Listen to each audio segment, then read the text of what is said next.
Ahoy, everybody! Ahoy, mateys! Ahoy, mateys! I guess that's pirate speak, not sailing speak. All aboard? No, that's a train. I don't know. Bon voyage. Bon voyage is good because today is Welcome aboard. Welcome aboard. Bon voyage is good. Today is the maiden voyage of Disney Cruise Line's newest ship, the Disney Wish. And about a week and a half ago, Danny and I, as well as Ali and Tatiana from our team, had the unique experience of going on the Christening Cruise. And tonight we're going to tell you all about that and everything that we found out about the Disney Wish while we were on that cruise. Hello, everyone. Hello, Stephen. Thank you for tuning in. We're going to give everybody a minute to join the stream, get settled, get comfortable. Like Steph mentioned, today, July 14th, is the maiden voyage of Disney's newest cruise ship, the Disney Wish. In celebration of that, Steph and I thought it would be the perfect time to come online and do a chat and tell you all about our experience because we got to go on the christening sailing of the Disney Wish. There's an entire group of what they call inaugural sailings. Those are really just the early sailings. Today, the maiden voyage is the first public sailing where people like you and me, but normal people, public, could pay to be on that voyage. All of the sailings that have happened up until this point have been test cruises, including the christening cruise that we were on. There were also some cast member cruises, media cruises, travel agent cruises, all of that good stuff. Our friend Shannon from Destinations to Travel actually just got off. Here in the comments. Hey, Shannon. Hi, Shannon. She just got off the travel agent cruise, one of the inaugural sailings yesterday. And I'm going to put a link in the comments for you guys because if you want to book any Disney cruise or any Disney vacation, and after you hear what we're going to tell you tonight, you are going to want to book the Wish. Please get in touch with her and her people. They are amazing. It doesn't cost you a penny more to book with them than directly through Disney, and they will help you so much. And in this trying traveling time, having professionals in your corner to help you if there's little bumps in the road is super helpful. Absolutely. While Steph is pasting in helpful links and while we still wait for a few more people to join in on the stream, I thought I'd start with a little bit of show and tell. This is a very special inaugural sailing, limited edition Disney Wish pin. This was a gift to us in our stateroom from Disney when we sailed on the Wish a couple of weeks ago. It's very cool. I believe these are also for sale while supplies last. Yeah. But I know there's also, so this says inaugural sailing. I know there is some new stuff that says maiden voyage, specifically for anyone who happens to be on the ship right now. Another cool little bit of show and tell I have to share with everybody is this beautiful I love this. So there is a full size of this mural on board the Disney Wish. Right outside the Walt Disney Theater. That's where they do live Broadway shows at night. So you can see it's an artistic representation, but it's also like a deck layout plan because what you're seeing in here corresponds to the ship. Where they've got examples of the restaurants. That's where the restaurants appear, forward and aft and on the different decks. You can see up in the top corner, there's a look at the funnel suite, which we got a chance to tour and is pretty amazing. That's an industry first for cruising, to have a suite in that funnel portion of the ship. And one more thing we want to show you is this little postcard. How adorable is that? I love the metallic finish. We're going to frame it in a frame for our wall, but it's an actual postcard. You can, I don't know if you can see this, but you can mail it, totally normal, that we got to commemorate the inaugural sailing. If you don't know, if you go to Castaway Cay, you actually can mail things from Castaway Cay. As long as the post office is open. The two times we've been to Castaway Cay, the post office is on Bahamian Island time, so your luck with the hours may vary. They do send airmail, and it gets a special from Castaway Cay, like a postal stamp. So it's a pretty cool souvenir, but check back often because, the hours at that post office are a little irregular. But I have heard and seen a lot of people mailing stuff from there, so it Oh, is it's open sometimes. I it's think super fun, I and think it we've makes a just had great bad luck souvenir. I mean, we've only been to Castaway Key twice, so far. so far, that's true. So we're gonna dive right in because we have so much to share with you. We have lots of photos we're gonna show off, and we're gonna be very eager to answer any of the questions that you have. So just pop them in the comments. We'll do our best to get to them all, and we'll keep watching and reading them. If you're watching this on replay and you put a question in, or if we happen to miss one of your questions tonight, don't worry, we will definitely answer it.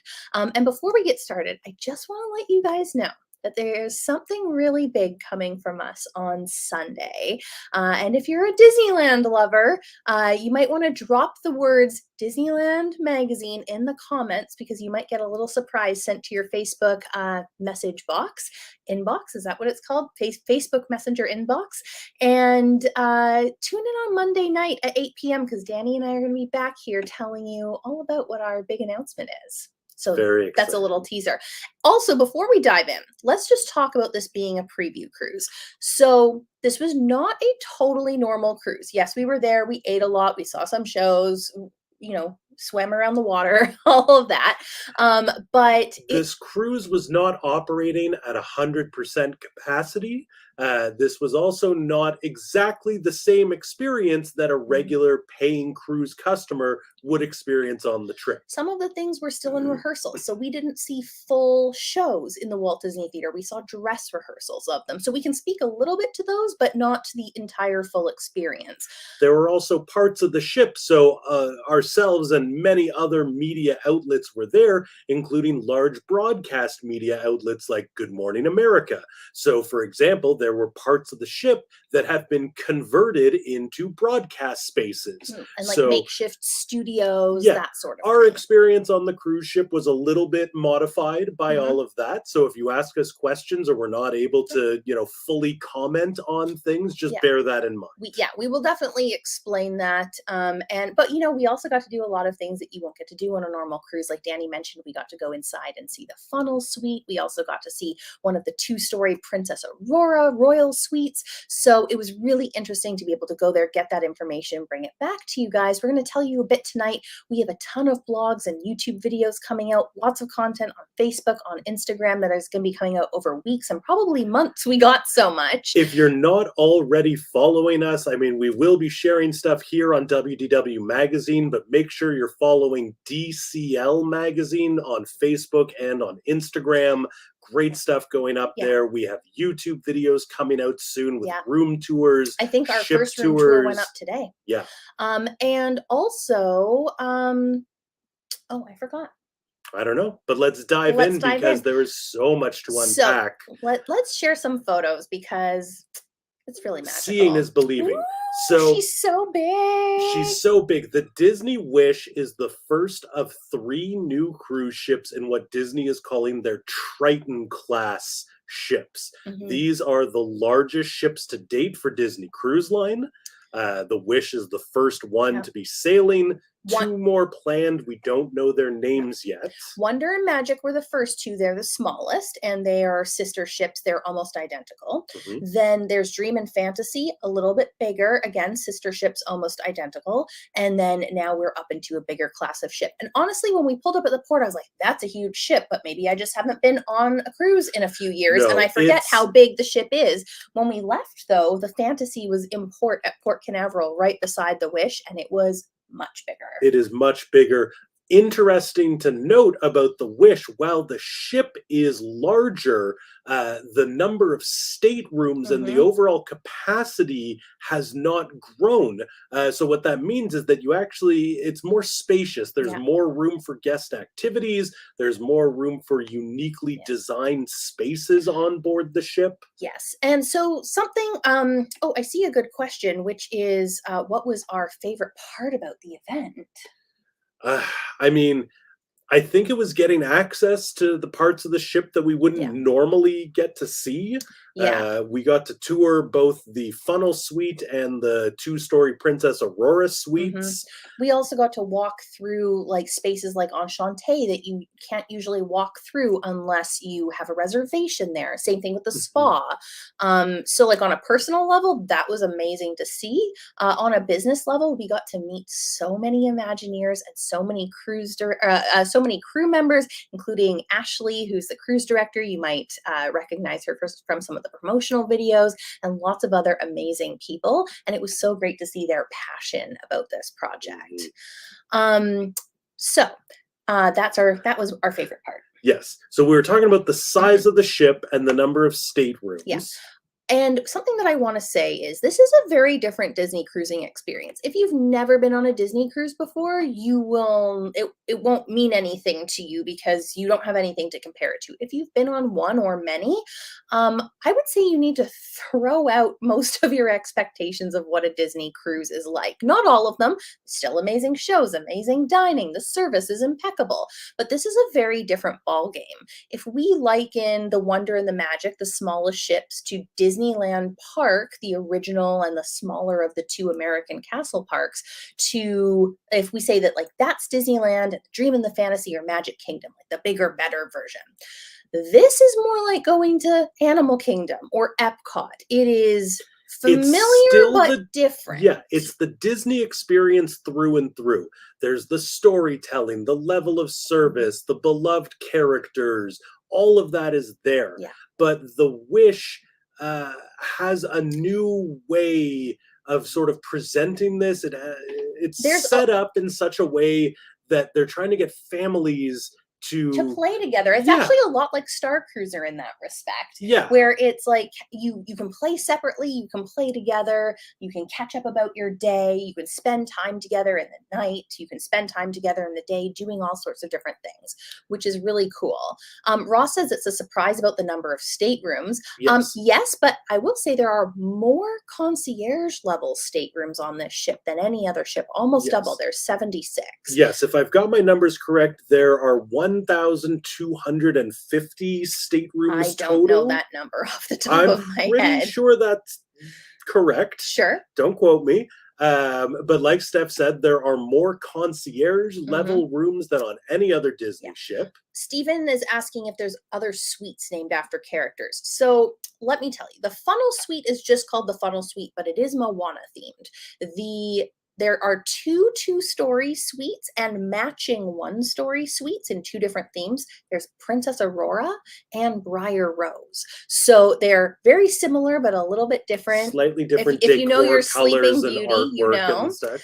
And then the other suites, and we'll show you our room in just a minute, but all of the other rooms, each floor, the staterooms, each floor has a different theme or two to it. So you might get a room that has Sleeping Beauty decor, Tangled, Frozen, Little Mermaid. There's lots of different ones, and we'll talk a little bit more about that in a minute.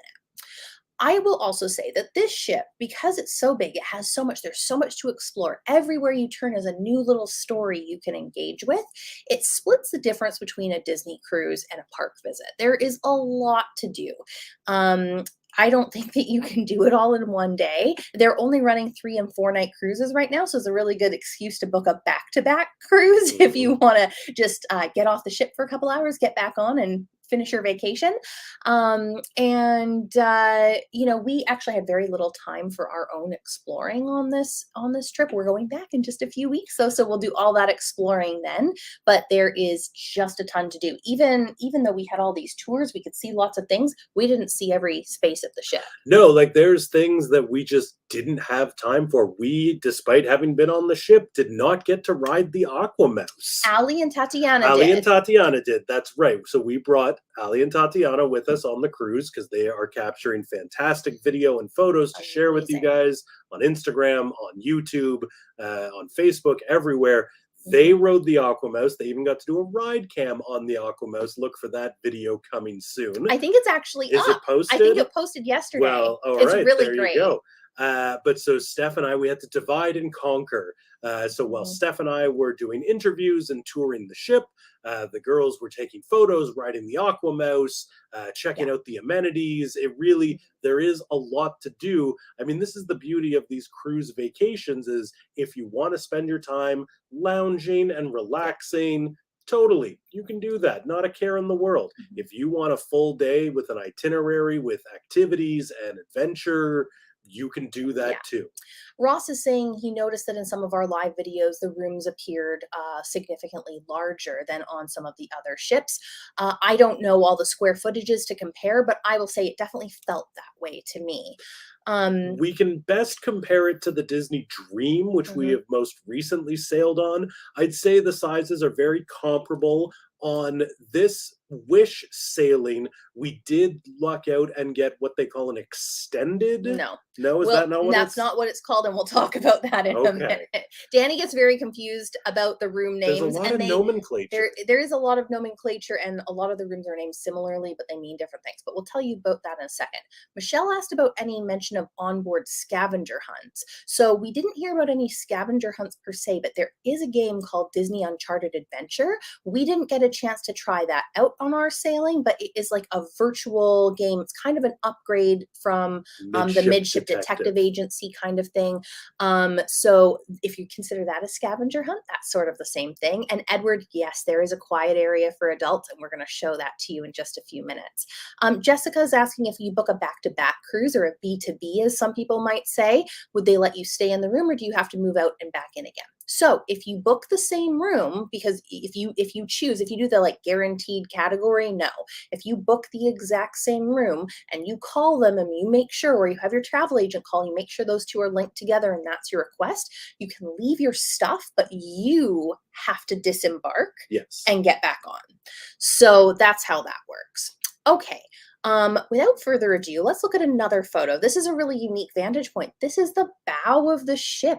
Right below in this green area here is actually where part of one of the adult relaxation areas is at the Rainforest Room. They have an outdoor patio on this ship, but part of the walking track is that you can walk all the way around and like have a full-on Titanic moment, the good kind, the romantic early part of the movie kind, at the front of the ship. So this vantage point that you're looking at is actually on deck 5. One of the big changes to the Disney Wish is the promenade deck, which is usually on deck 4. It starts on deck 4, but because of design changes to the ship, it's not a continuous loop around deck 4.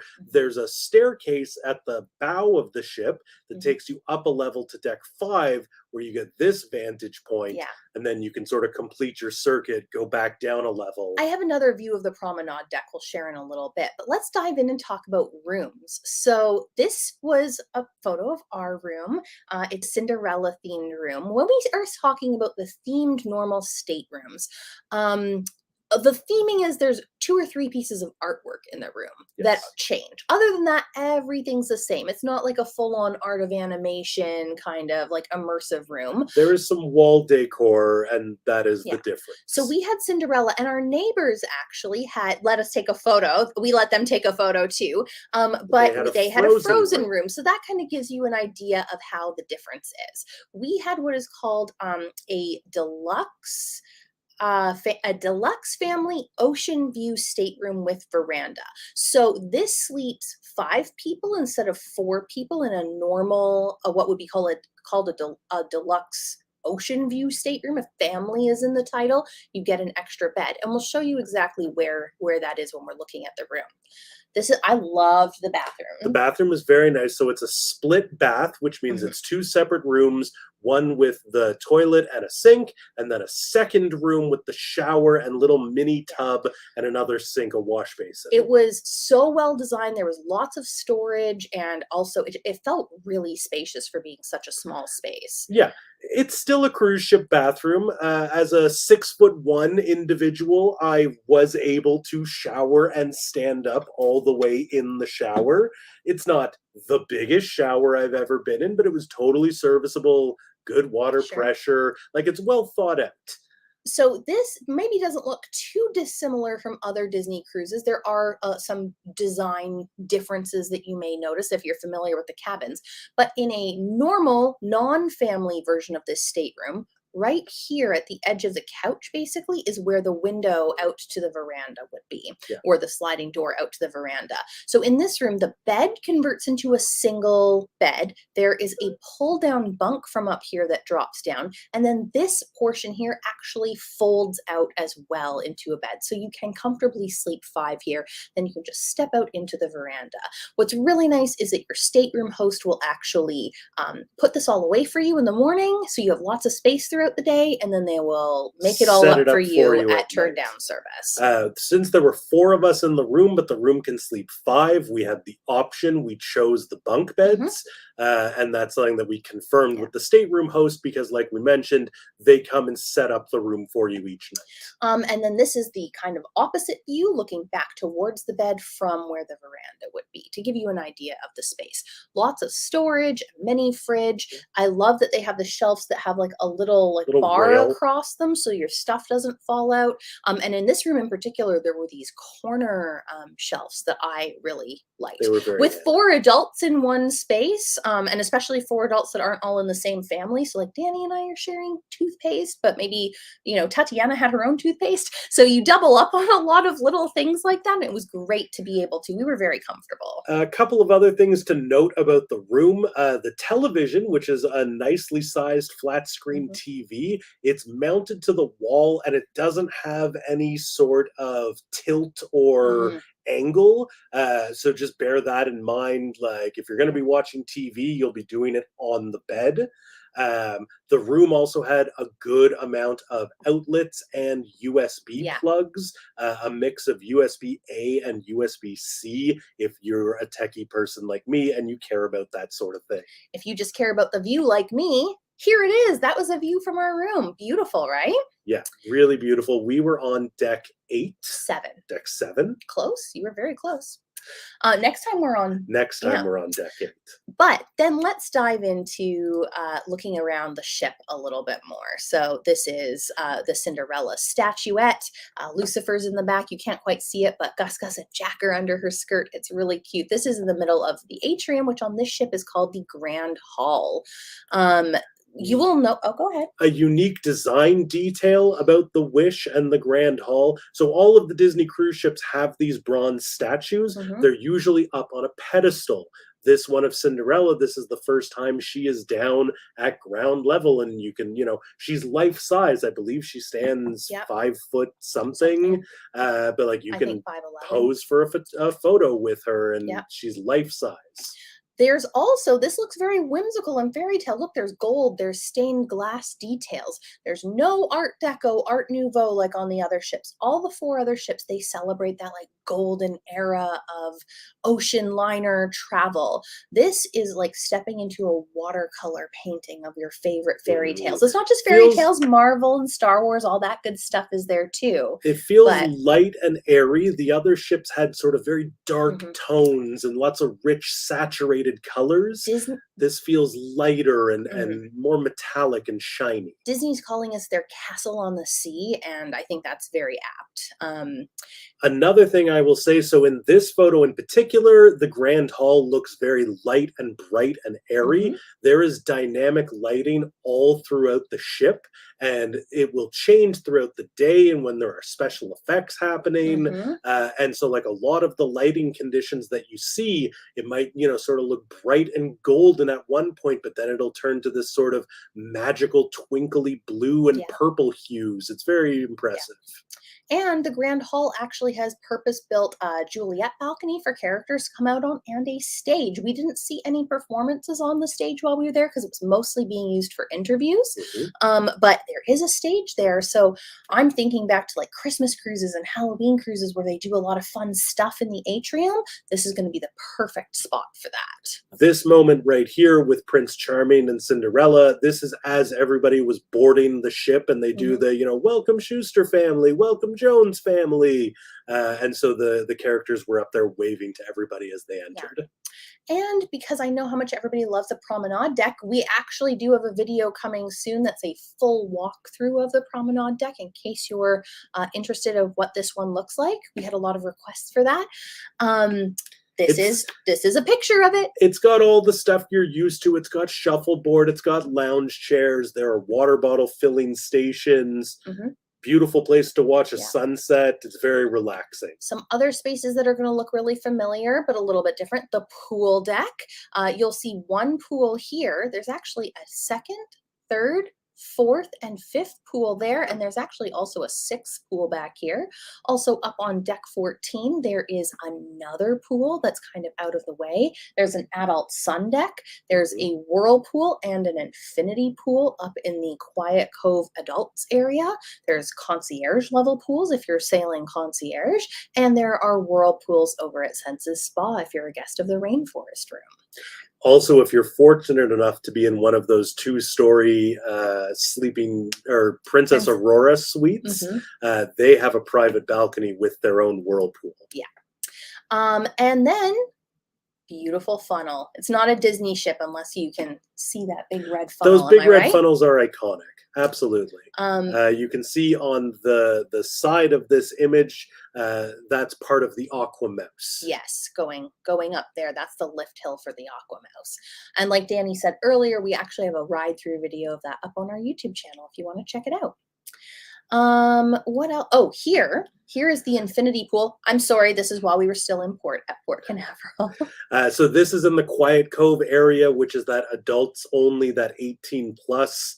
It's in the aft of the ship up on deck 12. In addition to this pool, there's the Quiet Cove bar and also the Quiet Cove cafe.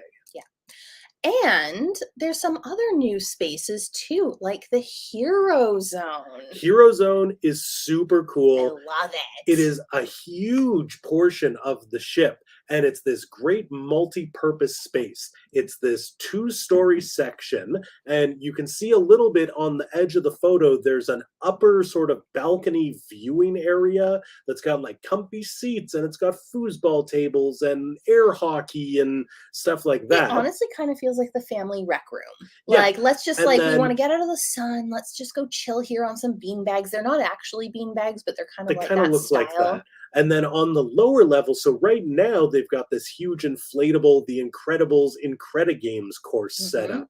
But this is an inflatable, and it completely deflates and disappears. And then it's this huge multi-use space. It's got basketball nets. It's all wired up for audio visual, like there's a sound booth. So I'm sure like for the youth clubs and stuff, they do like cool parties in here. Are you going to do this with me on our trip in the August? Incredigames? Sure, I'll try. We heard, again, so we didn't get to run this course. I'm worried I'm not going to be able to do it, guys. I did hear from people who did it that it is harder than it looks. And you have to wear socks to be on it, but no shoes. Yes. You can, there's a cubby for your shoes. You can walk there with your shoes, but you have to take them off. Consult your navigator on the ship. There'll be posted times for when the Hero Zone is just sort of like open space versus when it's the Incredigames. The kids, so this is for the whole family, but the kids clubs, the Oceaneers Club. The Oceaneer Club. I didn't actually, there is Vibe and Edge just like on the other ships. I didn't put any photos in of those for you today.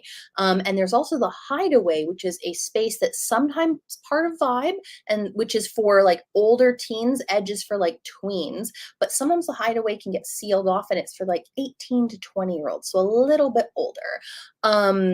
These are really cool spaces. We did get to tour them. Yeah, I'd like to just go hang out. Yeah, like they're nicely designed, and like they're comfy.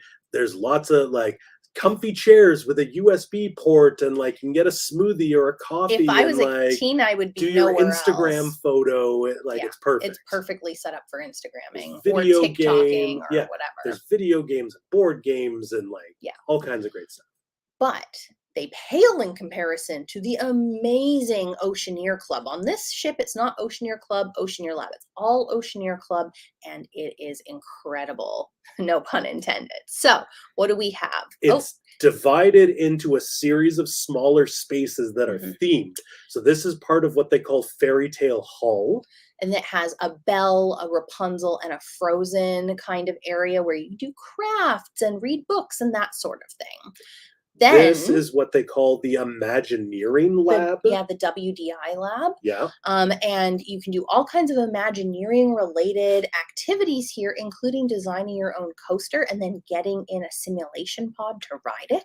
I really encourage during open house for everybody to go and check this place out, because there's a lot of interesting Imagineering like props and stuff used to decorate the space. It's really cool. I was actually interviewing an Imagineer about this space, and she's like, "Oh, you know, it reminds me a lot of our offices back in Glendale." And I was like,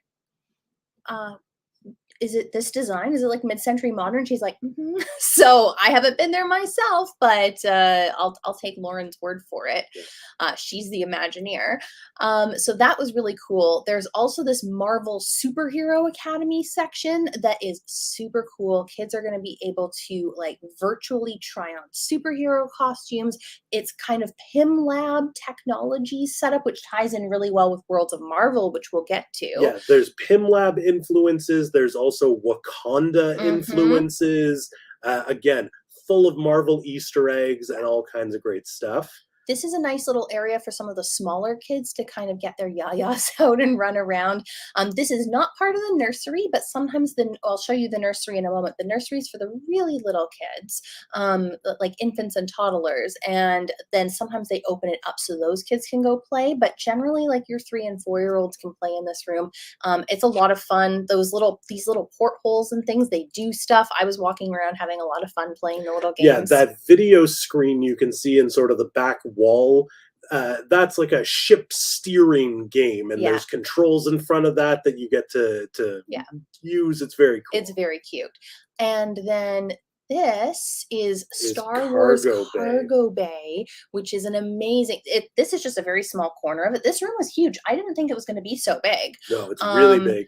It reminds me a lot of when you're about to board Millennium Falcon, Smuggler's Run, when you're in that like area and like all the switches and stuff work. There are Star Wars Easter eggs galore. This is a porg, in case you're wondering. But he's an animatronic porg, and he squawks and he flaps his wings, and he's so cute. And there's so many little Star Wars critters like loth cats, all sorts of things scattered throughout, because the game the kids play in here is learning about different critters of the galaxy and creatures of the galaxy and how to take care of them.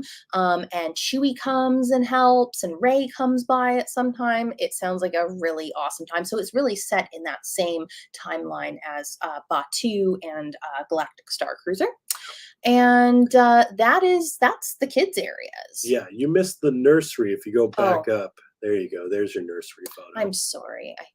It's so cute. I just love it. I want to move in. It's Small World themed, but they've updated the artwork to include Disney films as well. Like, so you can see there's Pinocchio, Mirabelle, Remy, Marie, Bruno. I'm blanking on the name right there. Who is that? That's Luca. Luca. Yeah, but you're thinking because it's Silenzio Bruno. Silenzio Bruno. Rapunzel, and they interact. They're interactive. Like when you move these little smiles, magical things happen. I just loved it. I could have stayed in there all day. And that train that you can see in the top of the photo, it's an actual train, and it circles the room every few minutes. It's so cute. It's so perfect. Yeah. This is the Small World nursery. Yeah. It's amazing. Yeah. So, all inspired by Mary Blair. Just gorgeous. With added Disney character magic. So I think that this is a huge upgrade on the other kids clubs, which are already amazing. But something else that was really upgraded here, I think, are the bars. The drinks are much more elaborate. Yeah, you can just get a Bud Light or like a glass of Chardonnay if that's what you want. But like the cocktails are next level at most of these places, and the theming is beautiful. Let's start with talking about the Bayou, which has all of these gorgeous magnolia blossoms coming down from the ceiling. You can see like glass lanterns here. This one's interesting because it's actually open on both sides to corridors. So it's really nice because as you're walking along, you're just kind of like invited into this garden. This one also does have live music, so sort of where the photo was taken from is the space where the performers would be, and then you're looking towards the bar. The beautiful sort of lush garden on the ceiling has little twinkle lights and stuff. It's all just impeccably done. Now, the one everybody's talking about is Hyperspace Hyperspace Lounge. Star Wars. If you're a Star Wars fan, this is a must. Now, this one you need a reservation to get into, but you cannot get the reservation until you get on board the ship. It's not done in the app. So when you get on board, head over here, talk to somebody at the host stand outside, and they will be able to get you a reservation. We haven't done it ourselves yet. During the media cruise, we came in for an interview, and that was it. So I can't speak to exactly how that process works, and they may finesse it over the next few weeks. Sure. So after our next sailing, we'll report back. The space itself is gorgeous. It is much closer in theme and styling to Sublight Lounge aboard Star Cruiser than to Oga's Cantina at Galaxy's Edge. All of the cocktails here are handmade. They're not pre-mixed. And a lot of them use super, super premium alcohols. There is, you've probably heard, there's a $5,000 cocktail. Yes, there is a $5,000 cocktail. There's also a $250 flight of something. There are also reasonably priced, like $15 cocktails. So please don't worry. An interesting detail, you can see all this great glassware on the bar. So in order to keep the immersion and keep the theming of the Hyperspace Lounge, these are regular earth liquors. There's whiskey and scotch and whatever you would need, vodka and gin, but they've all been rebottled into these in-universe decanters. And they're beautiful. They also serve wine here from the Skywalker. From not just the Skywalker vineyards, but George Lucas's other 2 vineyards, whose names I don't remember because they don't have catchy names like Skywalker. But I only knew about his one vineyard, and I like to think I know a lot about wine and a lot about George Lucas. So there you go. Also of note, the viewport that you can see in the background, that's a dynamic screen. There are different ships coming through. You do make the jump to hyperspace periodically, so you see new planets, new galaxies. If you've been on a Disney cruise before and you've been to the Skyline Lounge, where sometimes like it's Rio and then it's Tokyo or whatever, it's kind of the same idea here, but make it Star Wars. Here are a few drinks. This was we didn't get to like sit down and have the drinks, but we did get to sneak a little sip to see what they tasted like. But these were a couple of the drinks that our lovely bartender Colin made us when he was doing a demonstration for us as part of the press event. There's really cool smoke effects, really interesting presentations. That drink on the left, the green one, that's a zero proof cocktail. There's a lot of great zero proof options on the ship. If you're not familiar with this lingo, it means mocktail. Yes, but so this is great, for kids or anyone who doesn't imbibe for any reason. I really appreciate, like, it shows attention and care and detail when it's not just like, here's a soda. Like this zero proof cocktail is called the Temple Twist, and it's every bit as gourmet and composed and designed as any of the alcoholic cocktails. And I really appreciate that attention to detail. What else? Oh, here's a look at Enchanté, which is the fine dining. So there's 2 adult dining options on board. Palo, like on all the other ships, and Enchanté, which is a different take on Remy, but by the same Michelin-starred chef, Chef Arnaud Lallement. And it is primarily French cuisine, or French-inspired cuisine. And I think it's a little less like traditional and stuffy than Remy is. It's very airy and open and modern feeling. There is a dress code if you want to come here, but it is a relaxed dress code compared to the comparable spaces on other Disney Well, ships. actually, so Disney's just That given up. relax happened everywhere. Yeah. So before for Palo, you had to dress like dressy casual, smart casual, like nice pants. Could be jeans if they're really nice jeans and a collared shirt and like a cocktail dress, that kind of thing. But you had to dress like full suit, like tie, Jacket, blazer, tie, everything yeah. for Remy. Now that's been relaxed for all of the adult spaces across Disney Cruise Line, which I love because I hate getting super dressed up on vacation, especially when it's in the Bahamas and it's super hot. For me, it's a question of luggage space. I love these gourmet experiences. I Mhm. love these fancy things. But if I have to pack a jacket, that's Yeah. a whole other piece of luggage. I need a different handbag, heels, the whole, like it's a whole thing. So whole I'm very excited about this. What else do we have? Oh, well, let's just dive in and talk about the Sure. regular dining rooms. Absolutely. Rotational dining is a hallmark of the Disney Cruise experience. There are three main dining rooms Mhm. aboard the Wish that you will rotate through. They are 1923, Mhm. Worlds of Marvel, and Arendelle, a frozen dining adventure. Before we dive into that, I know I just said we were going to, but like, let's touch just a moment on the casual dining so we don't forget to come back to Right. this. Okay, so we showed you a photo of Enchanté. That's the signature deluxe dining. Mhm. We're about to show you the standard rotational dining.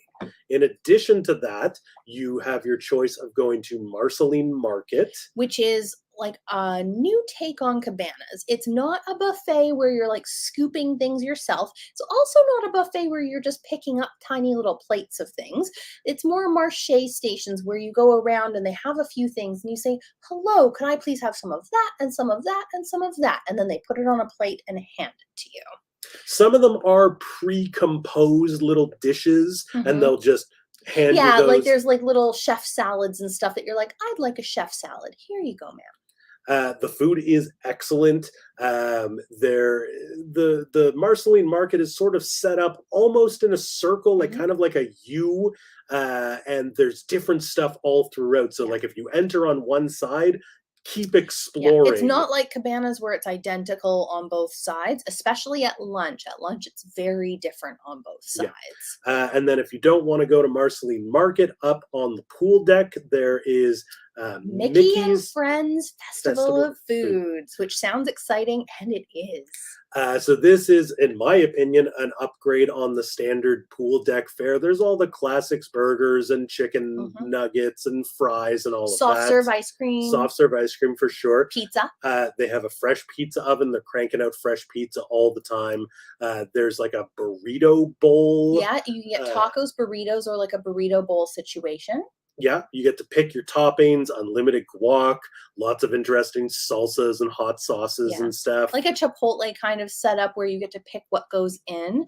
Mhm. And then what you're really, we didn't get to eat there, but you are really looking forward to is Mickey's Smokestack Barbecue. Yeah, there's a barbecue place. They They're have smoking things on board. on board the ship, there's brisket and sausages and all kinds of good stuff. They've got mac and cheese and all your classic barbecue sides. So if you're looking for something more casual, which we often are, Mhm. those are your options. And you can also, if you want something more formal, they always open up one of the main dining rooms at breakfast and lunch. So if you want to have a sit down lunch, not a barbecue lunch, then head on down there. But you'll probably find us eating on the pool deck. So, back to rotational dining. Our first night on board the ship, we dined at 1923. Mhm. 1923 is named because that is the year that the Walt Disney Company was founded. Mhm. The dining room is split into two sections. There's the Walt Disney side and the Roy O. Disney side. The decor is it's the same theming. It's all full of this beautiful. These are like There's concept sketches, art and concept art, sketches and like props lithographs, and yeah, memorabilia little for statues. all Disney classic animated films. You saw in the previous photo there was Beauty and the Beast stuff. There's Peter Pan. I saw Cinderella, Tons and tons. Aristocats. I want to spend. It's like a little museum. I want to spend time in there taking a tour. Yeah, really beautiful. This is what the tables look like. It's got this very golden age of Hollywood It's very upscale and romantic. Like if you had told me this was the fine dining restaurant, I would have believed you. It's very, the way that they've designed it, it's not a big open hall like most cruise ship dining rooms are. It's more like being in an urban restaurant where it's like little tiny rooms into little rooms because they have these beautiful display walls with all the artwork. And it sort of subdivides the space into more intimate seating areas. So if you really want an adult's night and you want to send the kids to the kids club and have a date and you don't want to pay for or couldn't get a reservation to Palo or Enchante, make it on this night because there is a kids menu. Kids will love it here too, but this is romantic. It is. I really liked it. Some of the best things that we ate, they have an amazing burrata. We didn't have it, but I have it on my list for next time, is a duck confit pastilla that I heard people raving about. I had a fennel salad that was so good. Allie had that lobster salad. You've got photos of all of these things. That hello. You can... Here's the burrata. This is the burrata. The burrata was so good that Steph wouldn't share it with me, so I had to order a second one so I could taste it. I ate it all myself, but that's how I am with burrata and most cheeses, so that shouldn't have been a surprise. The next photo is the lobster salad. This is one of the lighter fare options on the entrees. If you're doing keto or just like watching your waistline, or you just don't want a huge dinner. It's hot. It's hot in the Bahamas in the summer. Nice refreshing lobster salad. Very beautiful. Nice amount of lobster. Nice fresh tomatoes. Lovely salad. This is the filet with a peppercorn sauce. It has a cafe au lait. Peppercorn cafe au lait, something like that. It's very nice, beautiful presentation. This is a dish I've seen people raving about. Nicely cooked. And this desserts, beautiful dessert. So we'll see. We're going to go back and try some other stuff on the menu. It was an excellent meal. I think appetizers and desserts were strong. Were stronger than at least the entrees that we tried. So this is actually the sugar-free dessert or the no sugar added dessert. Excellent. Coconut tapioca. There's like strawberries, some matcha crumbles, and this churros, fresh warm churros, so crispy, with the dulce de leche, the caramel sauce on the side. This is fantastic. It was just fantastic. I loved it. I loved it. And then the second night, next up in our dining rotation was Worlds of Marvel. Totally different vibe in the space, very high tech. Tony Stark. It's kind of like a new take on Animator's palette, right? There's screens all over and stuff is happening. There's footage of Ant-Man and the Wasp and some other heroes. I won't spoil everything. If you want to be spoiled, it's on YouTube, so go find it. There's a whole story. It's quite engrossing. It's very funny. You don't have to have seen all of the Marvel movies, but it certainly pays off more for the Marvel fans. While it is mostly screen-based, you do get some character appearances in the restaurant. We've got Ant-Man and the Wasp here. And the food here is all kind of themed around destinations within different the places MCU. So African spices for Wakanda and like hearty soups and things for Sokovia. So that kind of idea. And of course, shawarma, because of that end credit scene in the Avengers. It's basically the official food. This is lamb shawarma. It was actually outstanding. Would recommend. You said you're definitely getting it again on the next cruise. Yeah, would order again. Strongly recommend. Very good. This was also one of the lighter note offerings. So that's interesting because these, I guess, are not made of wheat. They're made of something else. I don't know. They were delicious, though. And you loved this very appetizer. Big shrimp. Yeah, the sense of scale is a little bit hard to see, but like it's put on the menu as a jumbo shrimp, and it is jumbo. It's on a bed of cheesy grits with some collard greens. Really delicious. And I loved these. They were like pork belly bao buns, with pork daikon belly. and like some fresh herbs and peppers. They were really, really good. So I also ate both of them and didn't share, and other people had to order their own. So that tells you all you need to know. But my favorite This is the frozen. Arendelle, a frozen dining adventure. So this was our third night in our rotational dining. This is a dinner and a live show. Now, you also said this was your favorite, so it's not This just me. was my surprise favorite, and it was the combination of the entertainment and the menu.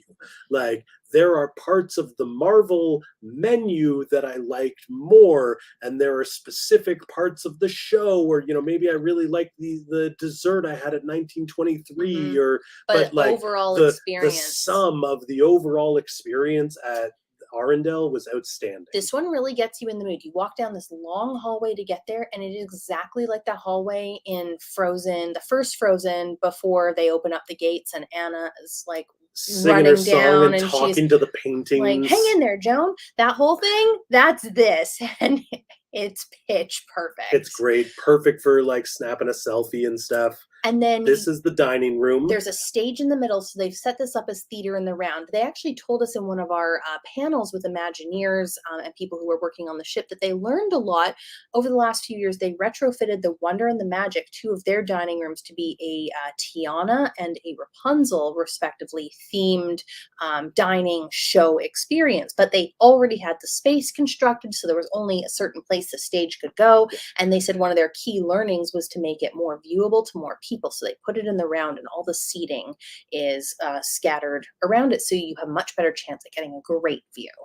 The core of the performance happens here on this elevated stage, and there's full lighting and music and all of that. But the characters do come out into the crowd.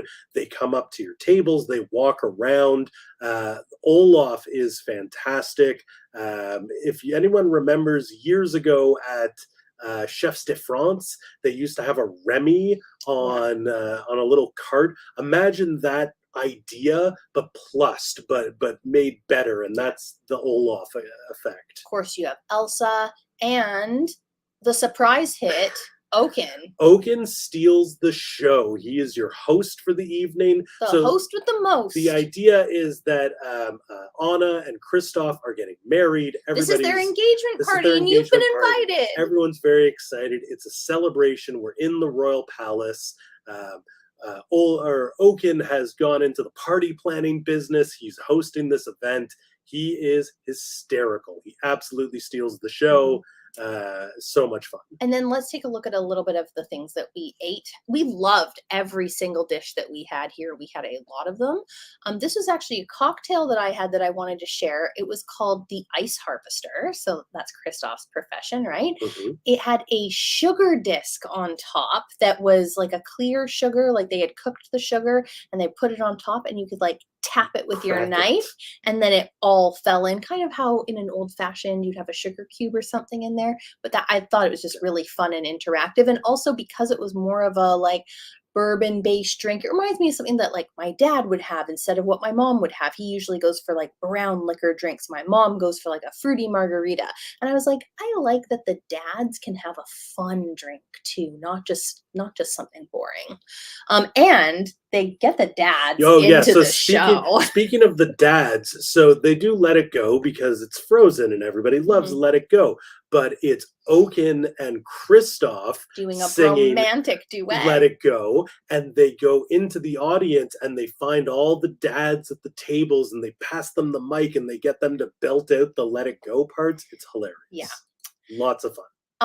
This looks really simple. It's egg noodles with meatballs. So this is a very upgraded version of what you might get at like IKEA. They had lots of different dishes. This was so well executed. And this feels like something your grandmother would cook. And specifically my grandmother, because I have a Finnish background and I remember her cooking. I mean, Finnish, Norway, Sweden, it's all like mixed up together, right? Scandinavian. And like she cooked things exactly like this, and it made me feel like so warm in my heart. Like, in Ratatouille, when Ego goes to the restaurant, takes that bite, it's just like that. I was like, I'm like a child again. Nana's making me meatballs. It's so nice and cozy. Gonna have a cardamom bun later. That's exactly how I felt. And then there are a lot of great desserts here. I loved the apple cake, but this one is a showstopper. This is the Troll Rock Garden The Troll Family Rock Chocolate Bar is what it's called. It is super choco-tastic. It's like a really luscious chocolate mousse. Mhm.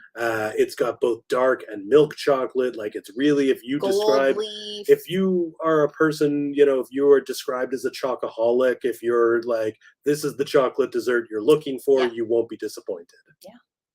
So that's all the photos that I have to share. Go back to a beautiful picture, or we can just remove that for now. Sure. So our experience aboard the Wish, it was fantastic. We are sailing again in August, this time just as regular passengers. We're really looking Yeah, forward. we should say Disney invited us to this. They comped everything. On our media cruise, Yeah. our preview cruise.